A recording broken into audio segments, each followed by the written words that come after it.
Hello, and welcome to a new episode with your host, Vinney Chopra. I'm so excited to have you here as we dive deep into the world of real estate investing, syndications, abundance mindset, and building generational wealth. We are excited to be in the top 1.5% of the real estate podcasts. Got number 11 actually out of top 50 real estate syndication podcasts. Thanks to you. Each episode, we bring powerful insights, expert guests, and actionable strategies to help you take your investing game to the next level. Whether you are a seasoned investor or just getting started, if you love what you hear, please take a moment to subscribe, leave a 5-star review, and follow me on social media so that we can never miss an episode. Your support helps us continue sharing valuable content with more people like you. Now let's jump into today's episode. Thank you. Both ways. I just started. Excellent. Please go ahead on your side too. No problem. I just sent the request. I just did. See, now if there's an issue, it's not just on you, it's on me. I appreciate you, Jeremy. It's such a pleasure to really have you back on the show. And guys, this is Vinney Chopra. I've got a great friend, Jeremy, right here with Bronson. He introduced us together, and we are just excited to talk about today. A lot of things have happened in multifamily, right, Jeremy? So just give us, our audience, how you got started and so forth, and where you are at now and what's in the future. So that will be fantastic. Please. Yeah, no, I listen, Vinney, I appreciate it. Thank you for being a good friend and for the opportunity to talk to your listening audience today. And you're exactly right. Boy, has a lot changed in the real estate market just in the last 2 to 3 years. So I'm sure we'll have an opportunity to unpack that. But just to give your listeners a little bit more information about my background. So I actually spent the last 2.5 decades in technology sales. And so I was very blessed early on in my career coming out of college. By year number 2 in the tech sales business, I was the number 1 guy in all of North America. And I remained really at that kind of pole position for 20 out of 25 years.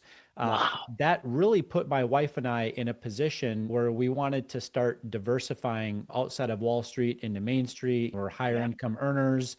I was largely debt free by the time I was 24 years of age. Built the dream home, had the 40-foot RV sitting in the driveway. Life was good. My wife had stopped working, but we wanted to scratch the entrepreneurial itch. We wanted to look at ways to diversify outside of Wall Street into Main Street. So we watched an HGTV show one night. This is about 15 years ago. I'll never forget it. And I looked at my wife and I said, these fix and flippers, this seems like a super sexy business to get into. Why don't we go ahead and try our hand at it? Truth be told, we already had an in-place team ready to go. My wife just happened to have a knack for interior design. She was not working a W-2 at the time. My father was a general contractor at the time. And we had that GC license already ready to go. So we had our in-place team ready to rock and roll. And we did that very successfully for a few years. But here's what happened, Vinney. 2015 rolls around. My wife and I decide to double down on kids. We go from 2 kids to 4 kids. Or if you're reading between the lines in terms of what I'm saying, number 3 and 4 were twins. And when I say we decided, we made the decision to adopt twins from Wuhan, China. Okay. I see. So life got thrown upside down. And I told my wife one day, I said, I can't be riding 2 horses at the same time. I spent a lot of time grinding away at the commission checks and the bonus checks and my tech sales job. We were slowly building up this fix and flip, wholesale, small, single family homeownership business. And that, which was going well. The challenge is that my older boys at the time, they wanted Coach Dad to coach their hockey teams. And now we had twin young toddler children at the same time. And it just got to the point where bandwidth reasons, I had to make the decision to walk away from the active real estate side. And we instead pivoted to passive real estate investing. We made I see. we made our first limited partner investment in passive real estate back in 2015. I 50. didn't know much about syndication investing, Hmm. but one thing I did know, and that is I knew, I liked, and I trusted the operator, the sponsor, and I also Yes. knew that I wanted to still build up generational wealth through Yeah. real estate ownership and not just be so laser focused on a Wall Street only strategy. And Yeah. so I got started in syndication investing in 2015. From that point now till today, so 10 years later, my wife and I are now in 40 investments as limited partner investors. We've invested in Very. everything from multifamily to a self-storage, flex office, retail. We're involved in a lot of different asset classes. We've invested with a dozen different sponsors, a couple Yes. dozen different market locations. I've had deals that have been grand slams. I've had deals that I've struck out. So I've had the experience as a limited partner and passive investor, to have had the good, the bad, and the ugly. And certainly this last few years in the multifamily space specifically has really largely been a lot of ugliness. Okay. Very much. Yes. It reminds me a lot of that time period where we were Yeah. actually buying single family homes in the aftermath of the global financial crisis. Mm. We weren't buying single family homes at a 20% discount. It was a 60 to 80% discount. And so Yeah. we're now in that same point in the economic cycle within multifamily where we're really largely in an attack mode. I mean, we haven't stopped. I've made more Yeah. investments in the last 24 months, 6 months than I did the previous 7 years before that, if that makes sense. Wow. Wow. I definitely want to thank you so much for sharing. And that's so true what has happened in I've been a big proponent of multifamily for last 18, 20 years, got to almost 7,800 unit apartments and different locations. But I've fortunately, hindsight is 2020, I say, we have sold all. Wow. Almost all. I have only 319 units in Austin and 327 units or whatever in Houston, which are very good assets, 60 million, I think, and 63 million, something like that. But I want to talk to you about something from Wall Street to Main Street. Did you go the self-directed retirement plans, or did you go cash also? A lot of cash, but retirement also. How did you like that mental shift? A lot of investors I talk to, they say, oh my gosh, do you think I can take the money out of the Wall Street from my ETFs and all that? And can I bring it over here on this side? So, what would you say to those investors? Yeah, I personally was not leveraging self-directed Okay. IRA Mhm. funds because I couldn't. Because remember what I said, I had the same job, okay, Yeah. same Yep. employer for 2.5 decades of my career. And most Wow. employers do not allow active employees to leverage their active 401k to Yeah. self-direct through an Yeah. SDIRA type strategy. Yes. But that Yes. Yes. said, lots of people that I talk to day in and day out, investors of ours, friends, family, colleagues of mine, I Mhm. certainly recommend if you're looking to diversify some of your exposure in Wall Street into Main Street type investments, mainly through real estate investments, Yep. definitely that's a very powerful strategy to deploy. And Yeah. to learn more about it, you could certainly reach out to myself or Vinny. But so there's some Mhm. great SDIRA custodians out there. You Yes. set up an Yep. account with them and you work with them directly in terms of what percentage of your 401k allocation or IRA you'd like to leverage Right. specifically for making future investments in real estate related syndications as a passive limited partner investor. Totally. Totally. And again, the retirement funds, I know in my 220 million that I raised, I think 43% money came through retirement funds as the investors look into their EQRPs. Damian Lupo is a good friend. And then, of course, Advanta, Equity Trust, and Premier Trust, and you Direct, all those different Yeah. custodians are there. Yeah, and Beautiful. most investors really that choose to leverage that strategy, it's because either A, they don't have liquid dry powder on the sidelines, and they want to reduce their exposure, right? There's a lot of high net worth individuals that have almost all exposure to a Wall Street related product or vehicle, right? And I'm not against Wall Street investing. I do that myself, but I think the prudent approach is to diversify, from having 100% of your allocations in the public equity markets to the private equity markets. And real estate certainly can be a compelling place to diversify into for all the various benefits that we understand. And that's your organic appreciation, your forced appreciation, your cash flow, your distributions, your equity upside, and it's all tax advantaged, which is one of the reasons why, I, as an individual investor contributor in the space, why I stay in the space. It's not why I got into real estate investing, was not because of the tax benefits through depreciation, but honestly, Vinney, it's why I can't get out now. You're so right. You are making great money, me making great money. We were paying 40%. I live in California near San Francisco. We are in the 37 plus 13. We are at 51% tax bracket. And that's a lot of money going out. So you're right. Leverage is so big thing, and get that cost segregation, we call it, the paper loss, accelerated depreciation. With President Trump coming in, looks like bonus depreciation is going to go back to 100%. So it's a bonanza for all the people listening to us. Real estate is, and the other good part I like, Jeremy, which I'm sure you tell your investors also, is that their 100,000 usually buy a product worth 4 times more due to leverage, due to the bank loan of 75-25 loan, that's 4 times, or 70-30.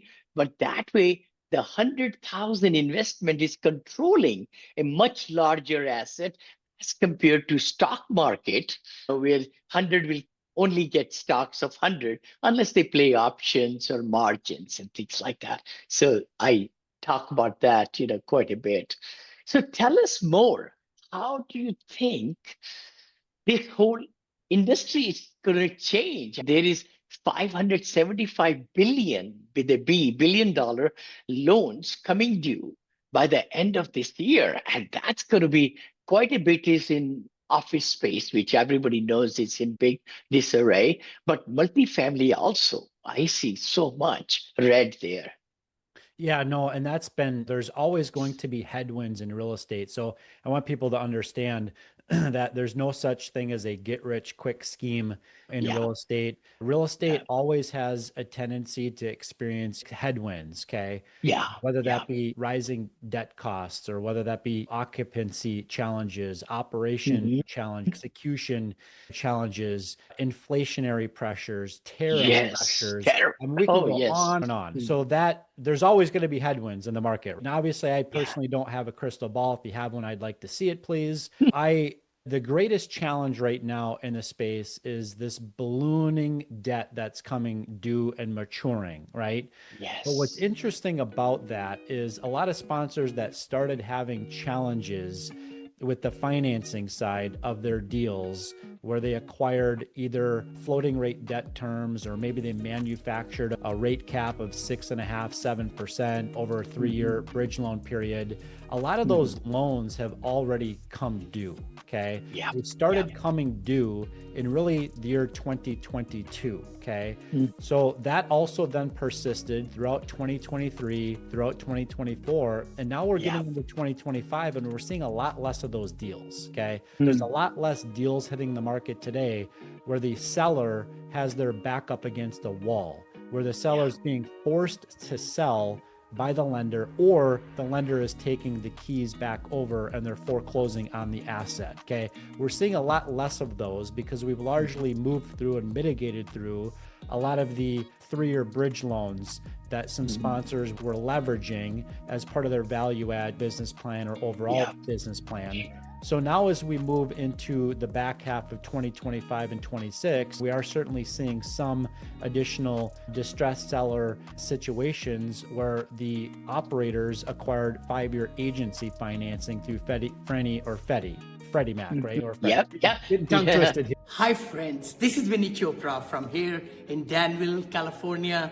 And you might be saying, hey, Vinny, what are these over here? You know, I wrote this book a few years back, Apartment Syndication Made Easy. It became top seller. I came from India with $7 in my pocket. It says 500 million. It's going to be 1 billion very soon, very soon. I'm right at about 850, 900 million. And then I'm ready for the next billion. Actually, you will see that happening, 2 billion in this book also. The other book I wrote, which has been a very big positivity, has been my life. Always, I've been married 43 years with 2 children, and the beauty is to be positive, the mindset that can take you to all the places in the world. And that's the book that also became big seller. My third book, Senior Assisted Living, is coming. So do yourself a favor, go ahead and click the link below to get free copies, audio copies of these books, even printed copies of these books. Printed means digital if you can't afford it, but I would highly recommend for you to get these or go to Amazon.com. Just go to Amazon. I got it in soft cover, in hardcover, in Kindle, in audio, also the Spanish version of this book also. So let's crush it, guys. I know you can be successful. I know you can do the kind of things that you want to do in life and have the streams of income and know how to really, educate yourself so that you could become a strong force in this world in real estate. I know you can. So take that step. Don't just be on the sideline. Take charge of your life. Take charge of your education. Here, right? Yeah. So we're starting to see some of that trickle on the market, but most lenders, they don't want to take over these assets. Okay. So in most cases, if the borrower is liquid enough, if the borrower has the ability to go out to their existing investor base to raise additional liquidity into the deal, to buy down effectively the loan balance, or to solve for challenges related to liquidity or reserves, those types of things, most banks want to work with those borrowers, right? So it's really the strength of the borrower, the strength of the sponsor or the operator, which is really predicating what's going to happen over the next year or 2 or 3, right? The sponsors that have thick, I'm from Minnesota, so the sponsors that have thick ice underneath their feet are the ones that are going to be able to survive without having to turn the keys back over to the bank, without being in a position where they know they're going to lose a portion or up to all of their original investors' capital in those deals. But there's also sponsors on the other side of that equation that may never come back because the ice was so thin under their feet. They were so over leveraged, right? They weren't liquid enough. They had brand reputation crises on their hands from existing investors because of lack of transparency in most cases, right? Investors were just caught off guard, that the property was bleeding cash. And it wasn't until they almost lost the deal that the investors found out. So that level of trust and transparency in this space is incredibly important. Where do I think we go from here? I can tell you that I've been in attack mode, as I told you before, as a limited passive investor. I've doubled down because we're in a point in the economic cycle where most of what I'm investing into today is at a 20 to upwards of 40% discount from what that property would have sold for in 21 and 22. So the basis is much lower. Okay. Much lower. Well, we're at a down cycle. I don't know if we're at the bottom. I don't know if we're starting to swing up again. Okay. I'm optimistic about the future because of supply demand absorption, where we anticipate interest rates to be, even if they maybe 2 cuts this year, we don't know. No promises in any of that, right? Yeah. But if you zoom the lens out far enough, right? What happens in real estate? It goes up and to the right over time. Okay. Zoom the lens out over 10 years, zoom it out over 25, zoom it out over 50, 100 years. It's always going to go up and to the right. But you're going to have times during that time frame, there's going to be economic cycles, right? Where there's going to be times where valuations are going to decrease because of the glut of new supply, because of the cost of debt service, right? Because of higher property taxes or insurance costs that maybe weren't projected or predicted on the front. The operator acquired the asset. So all of these things that I'm trying to explain all point back to one thing and one thing only. Okay. And that is as an investor, you're not investing in the pitch deck. You're not investing in the highest IRR. You're not investing in the business plan, the property, the location. You're investing in the operator and their ability to reduce and mitigate three things. Number one, operational risk. Number two, execution risk of the business plan. And number three, the one thing that none of us can control, and that is market risk. Okay. So those are the three things that an investor that you're looking at when you make the decision to invest, specifically in alternative investments, mainly Main Street, right? Wall Street, I can't explain those three things. Okay. Try to associate those three risk factors in Wall Street and you won't be able to do it. But when you're investing in Main Street, when you're investing in a team and their ability to execute a specific business plan, right?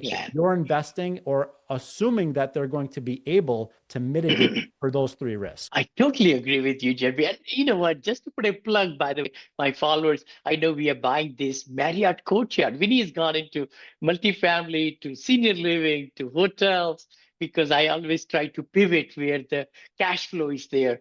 And the cash flow is so strong in senior livings and in hotels. And I always call hotels as multifamily on steroids because the rates fluctuate on demand and supply in good location.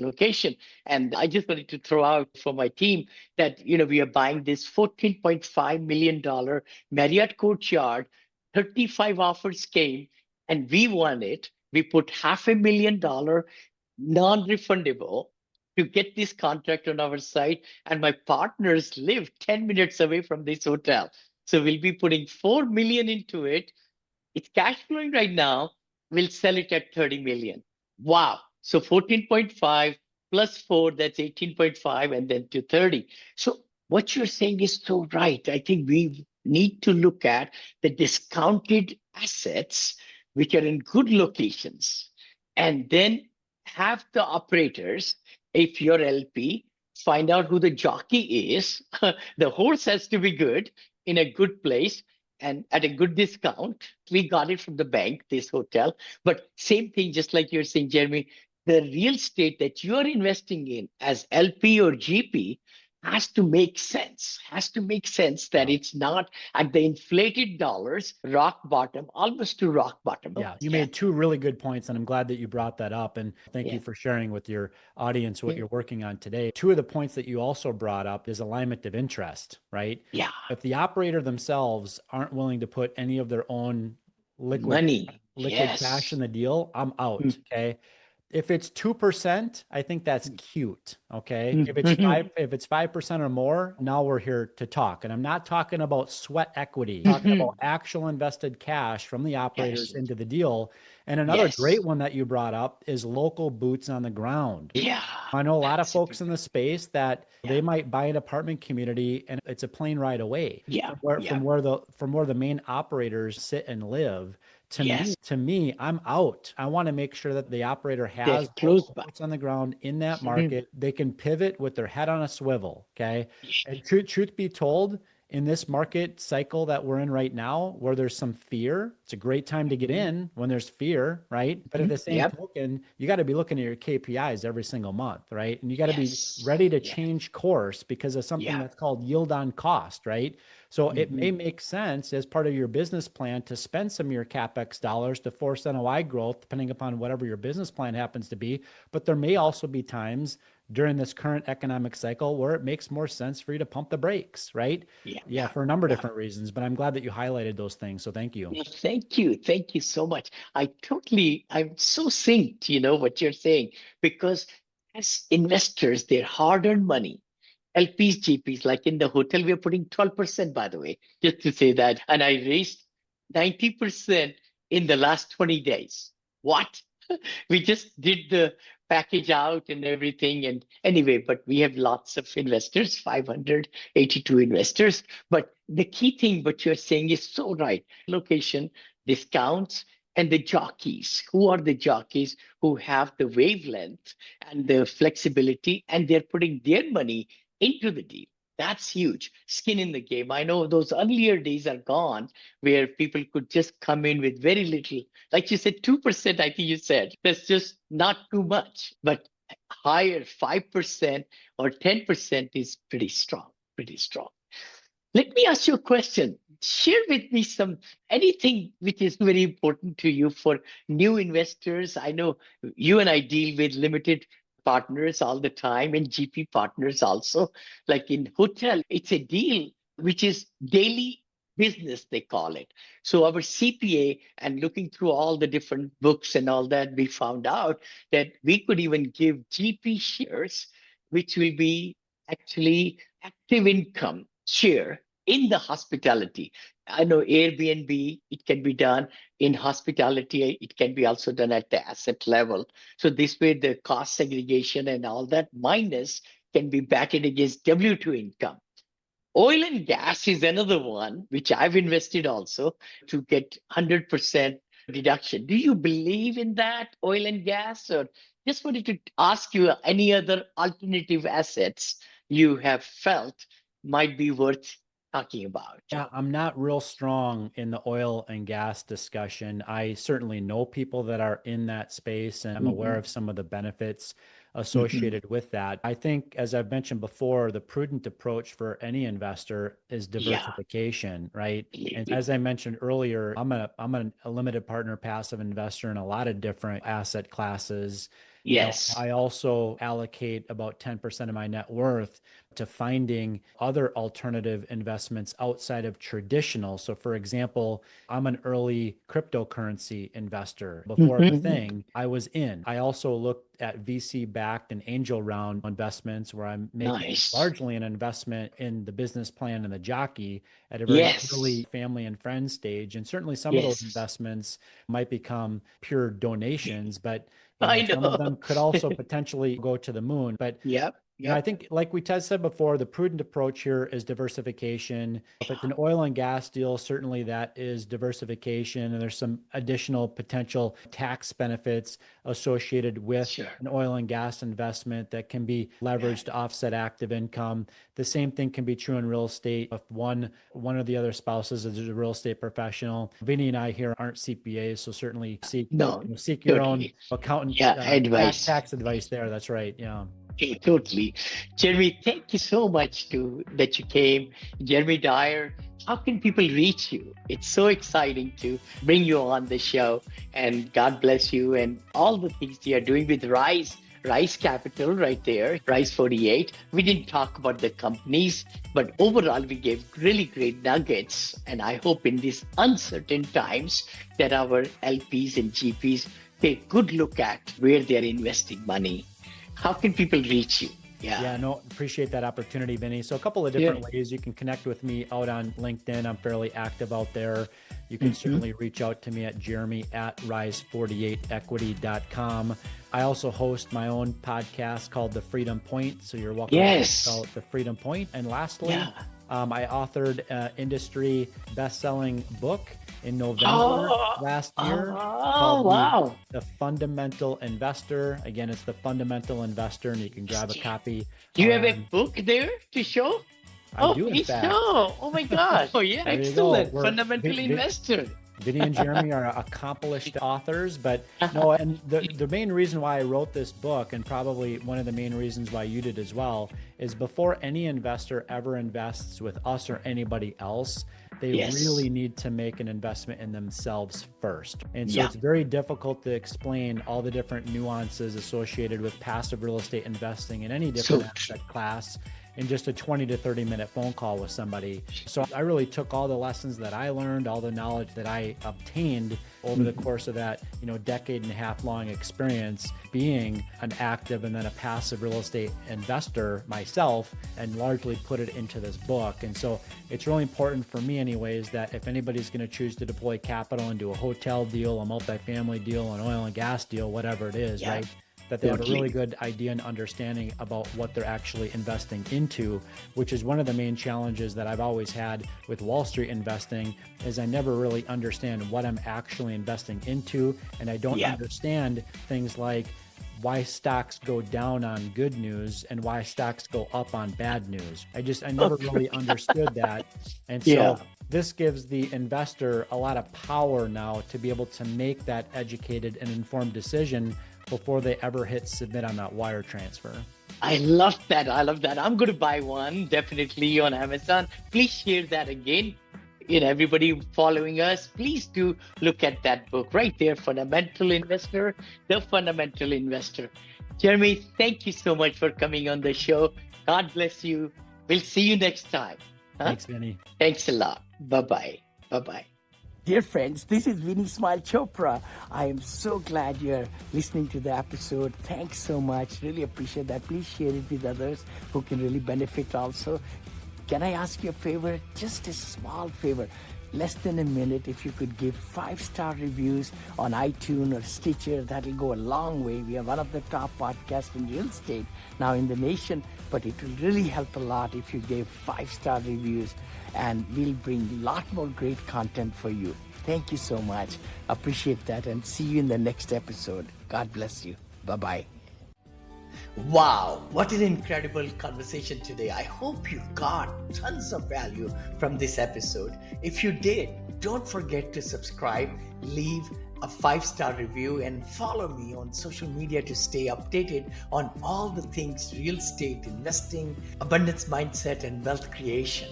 If you're an accredited investor looking for exclusive investment opportunities, be sure to join our elite Monil Investors Club at vinnychopra.com/invest, where we share details of our future projects. Quick disclaimer, we are not selling any securities, and this podcast is strictly for educational and information purposes only. The opinions shared by our guests are their own and should not be considered financial or investment advice. Always do your own due diligence and consult with a financial professional before making any investment decisions. Thank you again for tuning in. Until next time, keep smiling, keep investing, and keep making a massive impact. God bless you. Be sure to listen to Mr. Smiles next week with more golden nuggets and top-notch coaching tips. You can reach him by going to vinnychopra.com. Be sure to like, comment, and share to show everyone how Mr. Smiles has brought your apartment syndication business to the next level.